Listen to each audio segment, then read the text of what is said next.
வேண்டாம் என்று தேவனாகிய கர்த்தர் அவர் குறிப்பிட்டிருந்தார். ஆனால் பிசாசானவன் அவர்களை வஞ்சித்து அந்த நன்மை தீமை அறியத்தக்கக்கூடிய அந்த மரத்தின் கனிகளை புசிக்க வைத்தான். அந்த கனிகளை அவர்கள் புசித்ததினாலே ஆதியாகமம் 3வது அதிகாரம் 24வது வசனத்திலே இப்படியாக குறிப்பிடப்பட்டுள்ளது. அவர் மனுஷனை துரத்திவிட்டு ஜீவ விருட்சத்திற்கு போகும் வழியை காவல் செய்ய ஏதேன் தோட்டத்திற்கு கிழக்கே பேருபீன்களையும் வீசிக் கொண்டிருக்கிற சுடரொளி பட்டயத்தை வைத்தார் என்று குறிப்பிடப்பட்டுள்ளது.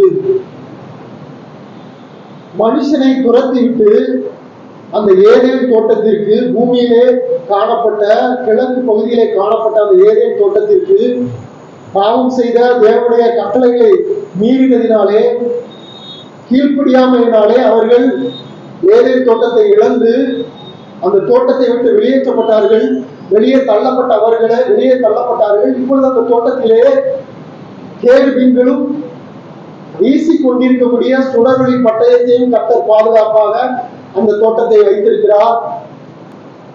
ஏதேன் தோட்டத்தை இழந்த மக்கள் இயேசு கிறிஸ்துவின் மூலமாய் வாசல்கள் வழியாய், நானே வாசல் என்று சொன்ன கர்த்தராகிய இயேசு கிறிஸ்துவின் வழியாய் உள்ளே நுழைகிறவர்கள் அந்த ஜீவ விருட்சத்தின் மேல் அதிகாரத்தை அவர்கள் பெற்றுக் கொள்வார்கள்.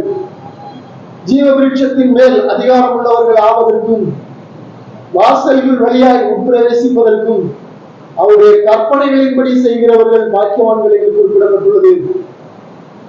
இயேசு கிறிஸ்துவின் மூலமாய் உட்பிரவேசிக்க வேண்டும். ஏனென்றால் நானே வாசல் என்றார். அப்படி நாம் உட்பிரவேசிப்பதற்கு கற்பனைகளின்படி செய்ய வேண்டும். என்ன கற்பனைகளின்படி நாம் செய்ய வேண்டும்? உன் தேவனாகிய கர்த்தரிடத்திலே உன் முழு இருதயத்தோடும், உன் முழு மனதோடும், உன் முழு ஆத்மாவோடும், உன் முழு பலத்தோடும், உன் முழு ஆவியோடும் அவரை நாம் நேசிக்கின்ற பொழுது, அவரிடத்திலே நாம் அன்பு கூறுகின்ற பொழுது, உன்னை போல் பிறரை நேசி என்ற 2ஆம் கற்பனையாக, இந்த 2 கற்பனைகளையும் பிரதான கற்பனைகளாக கர்த்தராகிய கிறிஸ்து நமக்காக கொடுத்திருக்கிறார். இந்த 2 கற்பனைகளும் மோசேயினால் கொடுக்கப்பட்ட 10 கற்பனைகளுக்கும் அதற்கும் மேலாக எல்லா கற்பனைகளையும் கட்டளைகளையும் உள்ளடக்கின கற்பனைகளாக இந்த 2 கற்பனைகளும் கொடுக்கப்பட்டுள்ளது. இந்த 2 கற்பனைகளையும் கைக்கொள்கிறவர்கள் இந்த 2 கற்பனைகளின் மூலமாக இயேசு கிறிஸ்துவினுடைய வாயிலிருந்து புறப்பட்டு வந்த எல்லா கட்டளைகளையும் கற்பனைகளையும் கைக்கொள்கிறவர்கள், அவருடைய கற்பனைகளின்படி செய்கிறவர்கள் அதில் பிரவேசிப்பார்கள்.